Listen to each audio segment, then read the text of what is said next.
কুষ্টিয়ার দৌলতপুর কলেজের অধ্যক্ষসহ শিক্ষক কর্মচারীদের উপর হামলা ও ভাঙচুরের প্রতিবাদে সংবাদ সম্মেলন করেছে ভুক্তভোগীরা। বৃহস্পতিবার সন্ধ্যায় দৌলতপুর ডিগ্রি কলেজের শিক্ষক কর্মচারীরা ব্যানারে কুষ্টিয়া প্রেস ক্লাব কেপিসির সভাকক্ষে উক্ত সংবাদ সম্মেলন অনুষ্ঠিত হয়।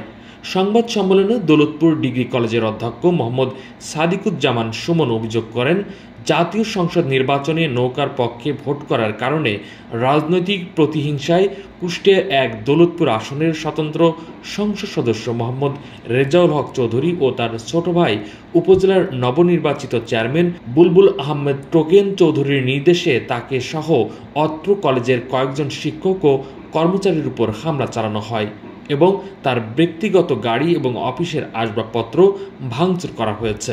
এই ন্যাক্কারজনক হামলার ঘটনা ভিন্ন খাতে নিতে মিথ্যা অপপ্রচার চালাচ্ছে হামলাকারীরা।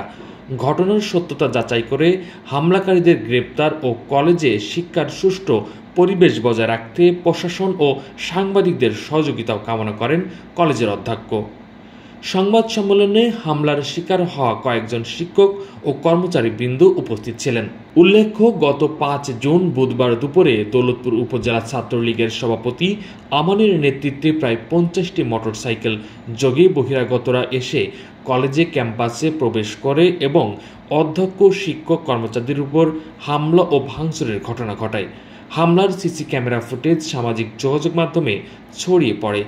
এই ঘটনায় দৌলতপুর থানায় লিখিত অভিযোগ দিয়েছে কলেজ কর্তৃপক্ষ।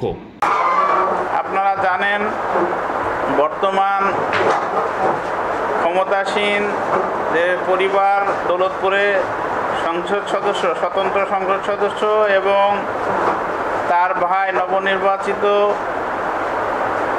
উপজেলা চেয়ারম্যান টোকন চৌধুরী, এরা দীর্ঘদিন যাবতই এই দৌলতপুর কলেজ বিরুদ্ধাচরণ করে আসছে।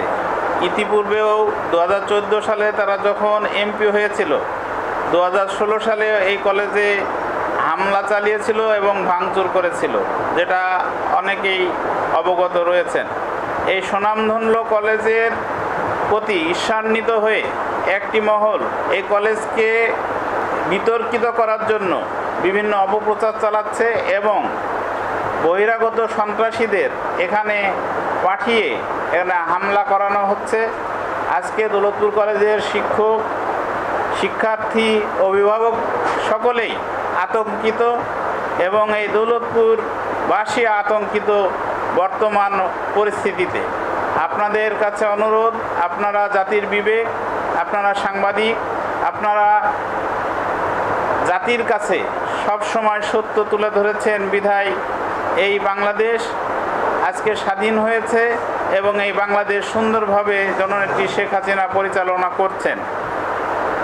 এই ক্ষেত্রেও আপনারা সেই ভূমিকা রাখবেন এবং এই দৌলতপুর কলেজের সুন্দর শিক্ষার পরিবেশ যেন থাকে, সেই জন্য আপনারা সত্য কথাগুলো লিখবেন।